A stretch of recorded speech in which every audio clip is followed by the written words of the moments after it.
Hi, this is Bartomeo, and this is the tutorial on the Pioneer CDJ 1000 MK2. Now, the CDJ 400 model and also the CDJ 1000 MK3 are essentially the same. They have the same functions, but I will be demonstrating on this model here, the CDJ 1000 MK2. In order to play this unit to a stereo system, you have to connect it with an audio cable, like an RCA jack, and it will plug into the back of a receiver or an amplifier. This cable here is for the turntable. This next section here, it will say CD.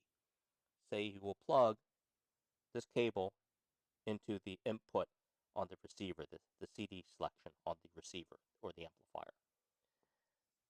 The other end of the cable will plug in the input in the back. There's a connection there for red and white, so it will plug there. Now your cable is running from this unit to the amplifier. Okay, now to turn it on, there's a power button in the back, a square button. Push in, and now it powers up. To play a CD, it must be face up, label face up, and there's a little slot right here. So you just push in lightly, just push it in slightly, guide it in, and then it will say load in.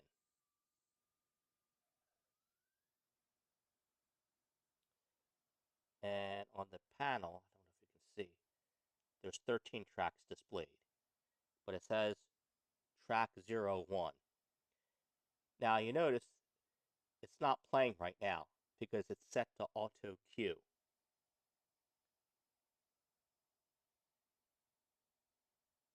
The auto cue means when you play the CD, it will play one song at a time individually. I like to have it set that way.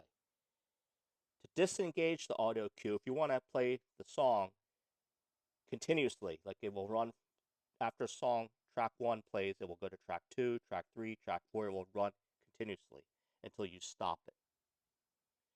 So if you want to do that, play continuously, you hold the button here where it says auto cue, and also it says time mode. It's the same button. If you hold it down, the auto cue just turned off. Now it will play. If I press the play button, this song will play. Then when it gets to track 2, it will keep playing until you press stop, which is this button here. It'll say cue. The cue acts as a stop button. But I like to play with the auto cue. I like to play one track at a time. So I'm going to press this button, hold it down until it says auto cue. It says auto cue.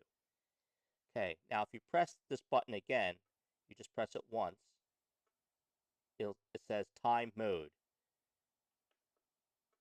Now it says remaining time. That means that when you play the song, it will count backwards. So you will know how much time is left when the song ends. If you press this button again, it will do a lapse time. So it will count forward. So it doesn't matter. That's just for your preference.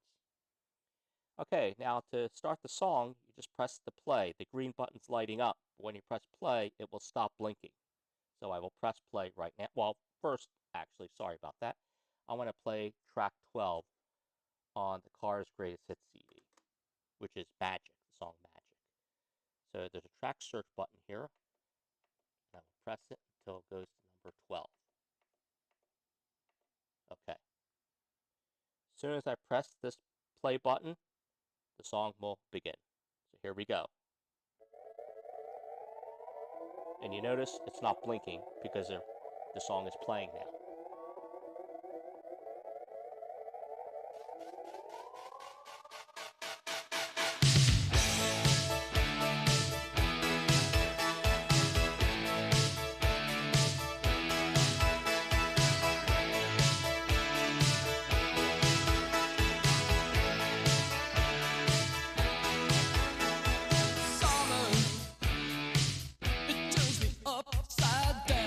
Okay, now to stop the song, I will press this button here which says cue. then it goes back to 0, it goes back to the beginning. So if I press this button here that's blinking, the play button, it will start back up again. So here we go. It starts back up. Okay, but I'm going to stop it. So I'll press this button and it will stop. There, it just stopped. Okay, now to eject the CD, if you're finished listening to the CD, there's an eject button here. You push that, we'll say eject, the CD slides out, like so. Okay, I will have a part 2 video which will go over some of the features of this unit, such as the pitch control and what that does, and how to, like when you want to scratch, to simulate a scratch from a turntable, I will show how that function works. So that will be in part 2 of this tutorial. Thank you for watching.